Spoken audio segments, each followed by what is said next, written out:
여러분들이 기도해 주셔서 월요일부터 금요일 날까지 산동선교 은혜 가운데 잘 다녀왔습니다. 중국 이번에 가서 참 많이 은혜를 받았어요. 물론 저희가 간 지역이 일부 지역이긴 합니다만 중국 교회의 모습인 것 같아요. 아멘을 참 잘하더라고요. 아멘.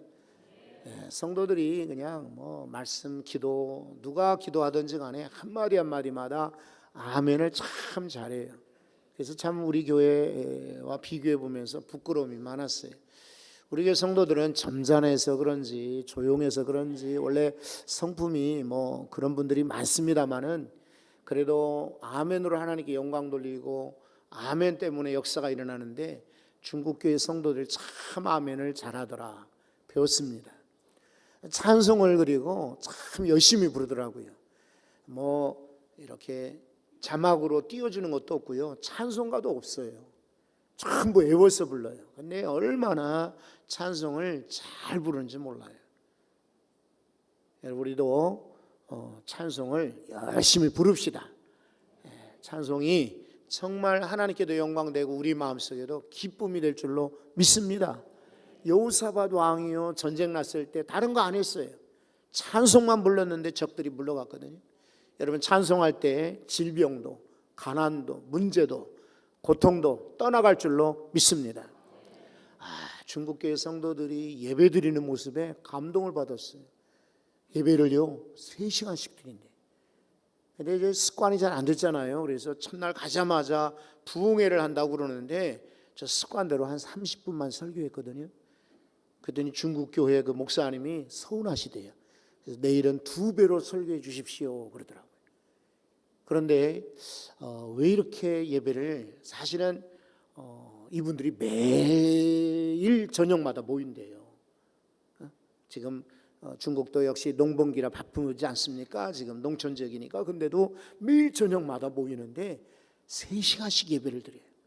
그래서 왜 그런가 그랬는데 그 다음날 신방을 하자 그래서 갔거든요. 신방하는데 교회가 참 멀더라고요.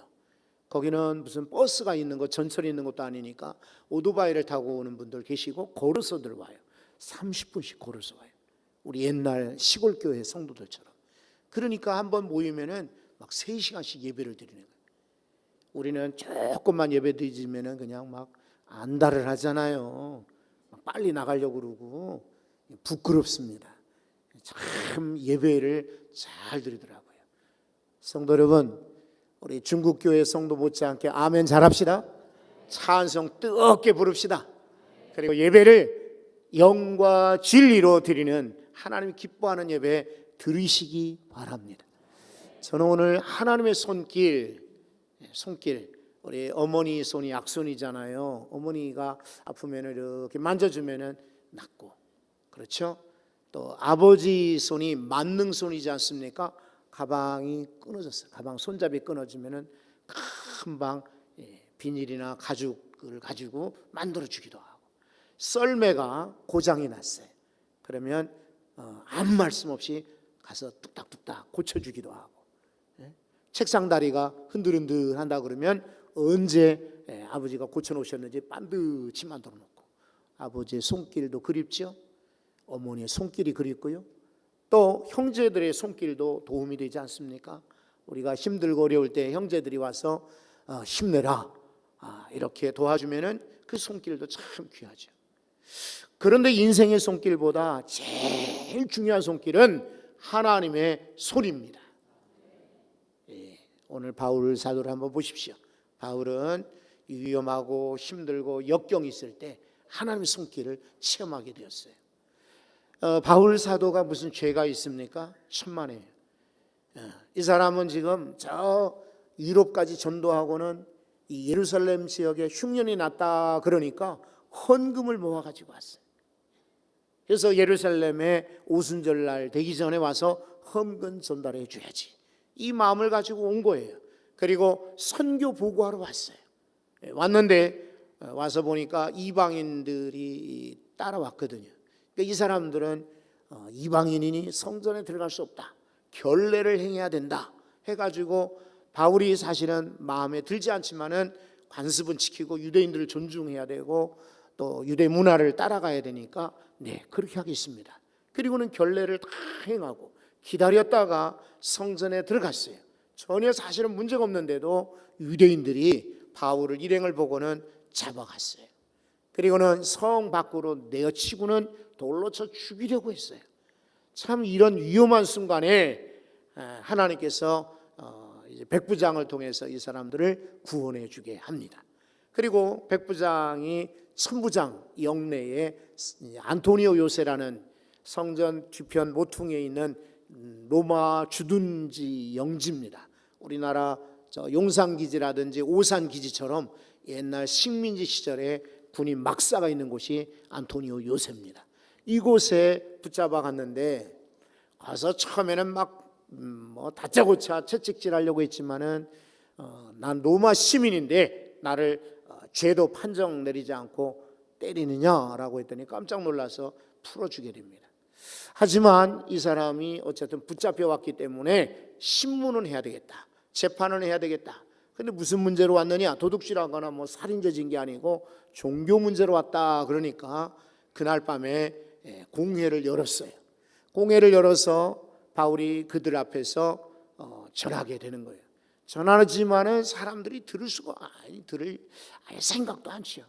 바울을 핍박하려고 하는데 그때 여러분 11절 한번 보십시오. 23장 11절입니다.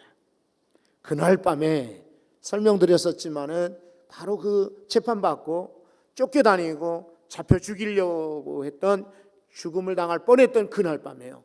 가장 긴 밤이었고 가장 어두운 밤이었고 가장 힘든 그 밤에 하나님이 옆에 계셨습니다. 바울 곁에 서서 이르시되, 멀리서 말씀하시는 게 아니라 옆에 섰다는 것은 그만큼 지금 바울을 친근하게 대해준다 이런 뜻이에요.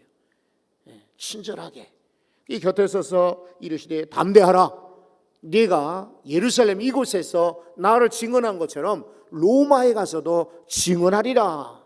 이 말은 예루살렘에 잡혀 죽을 것이 아니라 로마까지 갈 거다라고 확신을 주는 거예요. 하지만 여러분 12절을 보십시오. 원수들이 그냥 있던가요? 물러나지 않습니다. 날이 새매 이 사람들이 오래 시간을 끌지도 않아요. 굉장히 반응이 빨라요. 밤에 그런 일이 있었는데 그 다음에 날이 새자마자 당을 지었어요. 모임을 만든 겁니다. 이 바울을 잡으려고 모임을 만든 거예요. 자, 우리 성도들은 이 성경을 읽을 때 참 부끄럽게 여기셔야 돼요. 믿는 사람들은요 각자가 다 그냥 제각기예요. 이 사람 따로 저 사람 따로. 근데 믿지 않는 사람들, 특히나 악한 무리들 보십시오. 이 사람들은 사람을 잡는데도 열심을 내지 않습니까? 그리고 무리를 짓습니다. 맹세하되 바울을 죽이기 전에는 먹지도 아니하고 마시지도 않겠다. 이것도 참 안타까운 일이죠. 사람을 살리는 일에 이렇게 열심히 내면 얼마나 좋겠어요. 그런데 잡으려고 죽이려고 우리 먹지도 않고 마시지도 않겠다. 이런 사람들이 여기 13절에 보니까 동맹한 자가 무려 몇 명이요? 40명이나 되었다. 한 사람을 잡기 위해서 40명이나. 이게 악한 무리들의 공격 양상 모습입니다. 자, 이렇게 많은 이들이 바울을 잡아 죽이려고 하는데 바울은 지금 소위 바람 앞에 등불과 또 촛불과도 같습니다. 풍전등화에. 그러니까 금방 잡혀 죽게 되었어요. 이렇게 각오하고 작정한 이들이 금식하면서 죽이겠다 하는데 바울이 어떻게 할 수 있겠어요? 그런데 여기 하나님의 손길 역사가 시작이 됩니다. 자, 여러분 한번 16절을 보십시오. 바울의 생질이 들었어요. 자, 잠깐만 저를 보십시오. 이 성경에 보면은 바울이 가족 이름이 전혀 나오지 않아요. 물론 부모도 계셨을 거고 그러니까 바울이 존재하지 않았겠어요? 형제도 있을 것이고. 그런데 바울은 한 번도 자기 가족이 누구다 소개해 본 적이 없어요. 이 사람은 지금 오직 복음 전하는 일에만 열심이지 가족은 사실은 안중에 없는 거죠. 심지어 이 사람은 결혼도 하지 않았어요. 가족이 전혀 나오지 않는데 딱 한 사람 조카 생질이 나타나는 게 바로 16절이에요. 그런데 이 사람이 멀리 사는 것도 아니고 바로 예루살렘에 살았나 보죠. 그리고 이 사람이 하필이면 바울을 죽이려고 하는 그런 음모, 공모를 들은 거예요. 엿들은 거예요. 그래서 바울에게 찾아왔어요. 감옥에 있는 것이 아니라 영내에 지금 자유롭게 있기 때문에 면회가 가능했었던 것 같아요. 생질 조카가 와서 삼촌, 지금 유대인들이 삼촌을 잡으려고 이렇게 공모하고 있습니다. 자, 보통 사람 같으면 이런 말을 들을 때 다 두렵고 떨리고 막 겁이 났을 거예요. 그런데 바울은 대단히 침착합니다. 천성이 그랬다기보다도 하나님이 바울의 마음에 침착한 마음을 주셨던 것 같아요. 이게 바울 하나님의 손길의 역사지요. 그래서 백부장이 자기를 지키고 감독하는 백부장을 부릅니다. 그러면서 이 청년은 내 조카인데 천부장에게 좀 데려가 주십시오, 이렇게 부탁하는 거예요. 로마의 장교 백부장이 한낱 식민지 사람이고 아무리 로마 시민권을 가졌다 할지라도 붙들려온 이 죄수입니다. 아직 판결은 나지 않았지만 미결수, 죄수인데도 불구하고 부탁할 때에 이 백부장이 만약에 싫어 그러면 할 말이 없어요. 그런데 백부장은 조용히 바울의 말을 따라줘요. 이것도 하나님이 개입하시는 거죠. 하나님이 역사하시는 거예요. 그래서 천부장에게 데려가는 겁니다. 그 다음에 한번 보세요. 천부장이 19절에 보면은 그의 손, 이 생질 조카의 손을 잡고 물러가서 그리고 조용히 묻되 무슨 일을 나한테 하려느냐라고 합니다. 여기도 보면은 참 하나님이 역사하셨구나 하는 것을 알 수가 있어요. 천부장은요, 당시 유대 나라의 최고위 군인 장교예요. 약 1000명을 거느리는 그런 지휘관이란 말입니다. 그런데 저 죄수의 조카라는 아이, 청년 아이를 만났을 때 손을 잡았다. 이거 보통 일이 아니에요. 그리고 조용히 드릴 말씀 있다 그러니까 알았어. 그리고 뒤로 데리고 들어가잖아요. 그리고 그에게 물어보지 않습니까? 그래, 무슨 말을 하려느냐? 천부장이 지금 시간이 많습니까? 할 일이 없습니까? 그리고 언제 봤다고 지금 이 바울의 조카의 말을 듣겠습니까? 이거 하나님이 역사하시는 거예요. 그렇죠? 지금 강남에 무슨 큰 클럽에 사장하고 경찰 총경하고 이렇게 아는 사이가 되어서 식사도 하고 아마 골프도 치고 돈도 받았다. 그러니까 정보도 주고 내가 뒤를 봐줄게. 이래가지고 지금 뉴스에 나오고 문제가 됐지요. 그러면 바울이 백부장이나 천부장에게 돈을 썼을까요? 같이 골프를 쳤을까요? 술을 마셨을까요? 전혀 그런 거 없잖아요. 알지도 못해요. 그런데 어떻게 이렇게 천부장이 친절하게 이야기를 들게 됩니까? 이것은 하나님의 손길로 역사하신 거예요. 여러분, 우리가 까다로운 사람들 만나고 또 혹은 사업의 파트너라든지 또 어떤 일을 제안을 한다든지 할 때에 참 불편한 자리에 갈 때가 있어요. 도대체 저 사람이 내 얘기를 들어줄까? 내가 어려운 부탁을 해야 되는데 저 사람이 내 부탁을 들어줄까? 걱정하고 근심하면서 아마 찾아가는 때가 있을 거예요. 그렇죠? 차를 타고 가다가도 오늘 모임이 잘 돼야 될 텐데, 전철로 가실지라도 이제 내가 소개하는 거 저분이 들어야 될 텐데, 이럴 때가 있어요. 그런데 기도하면서 하나님의 도우심을 여러분 간구하신다면 앉자마자 그 사람이 벌떡 일어나고 환영해주고 설명할 필요도 없이 맞아요, 예, 제가 기다렸어요, 걱정하지 마세요. 여러분, 이런 응답들을 경험하시기 바랍니다. 그거 위해서는 하나님이 먼저 상대방 마음을 만져주셔야 돼요. 백부장의 마음을 부드럽게 해주시고 천부장의 마음을 부드럽게 해주셨어요. 하나님 먼저 만져주셨기 때문에 바울이 제안하고 조카가 이야기하는 것을 조금도 거절하지 않았어요.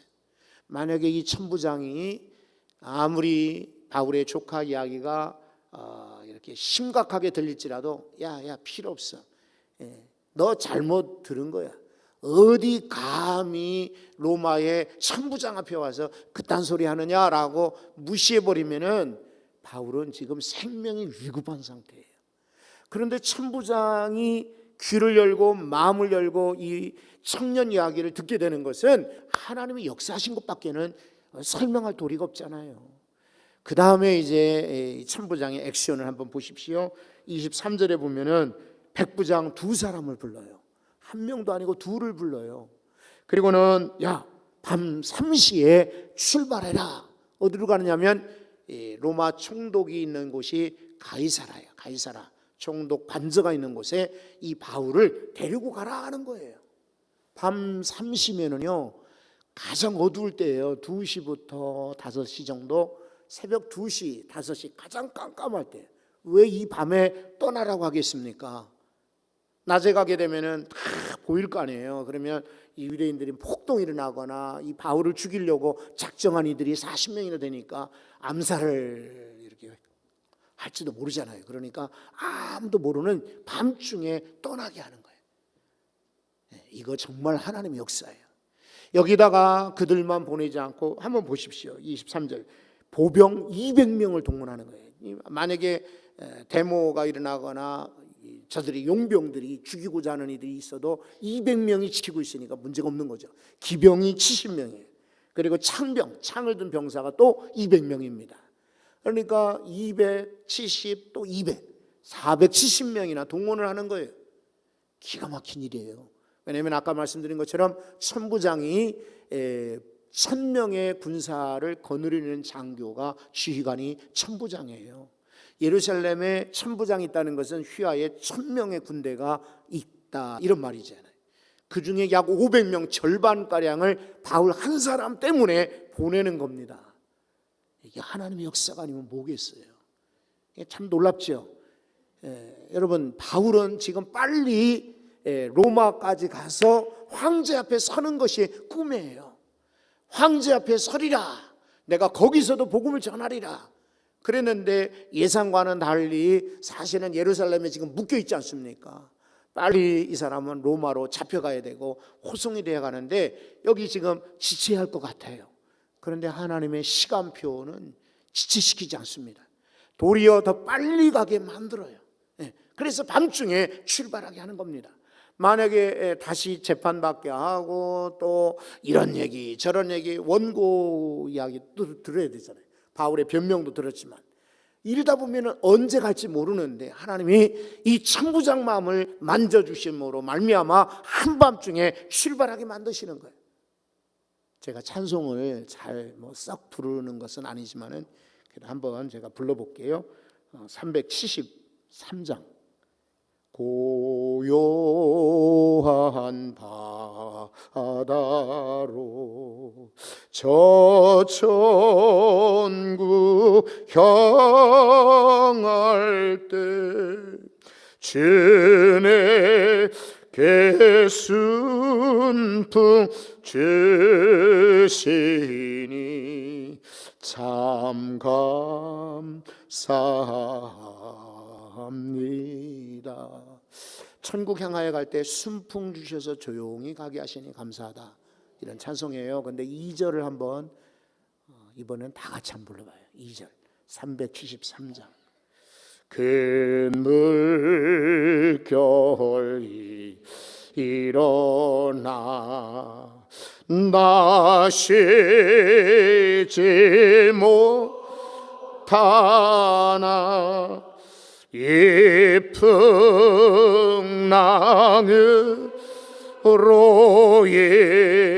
인하여 더 빨리 갑니다. 아멘. 큰 물결이 나요. 풍랑이 있어요. 너무나 안타깝습니다. 그런데 찬송가는 뭐라고 말하냐면 그 풍랑 인하여 더 빨리 갑니다. 여러분 우리 인생 가운데 가끔 막힐 때가 있어요. 실패하고 안 될 때가 있어요. 답답합니다. 지금 갈 길이 바쁜데 왜 막히는가? 왜 안 되는가? 왜 어려운가? 그런데 하나님께서는 그 풍랑을 인하여 오히려 더 빨리 가게 하신다. 여러분이 혹시 실패하거나 병들거나 또 다치거나 또 문제가 생겨도 걱정하지 마십시오. 하나님의 손길, 하나님의 역사가 더 빨리 가게 만드실 줄로 믿습니다. 저는 요나서 보면서 하나님의 손길이 참 곳곳에 있다라고 느껴요. 보세요, 요나가 저 니느에 가서, 니느에 그 당시 아수르 제국의 수도입니다. 큰 성읍이에요. 거기 가서 너는 이 말씀을, 예언의 말씀을 전하라 그래요. 왜냐하면 니느웨 성 사람들이 죄가 너무 많은 거예요. 하나님이 심판하리라, 앞으로 40일 지나면 멸망당할 것이다, 이거 외치라는 거예요. 근데 요나는 그게 싫은 거예요. 그냥 멸망당하면 좋겠어요. 원수 나라니까.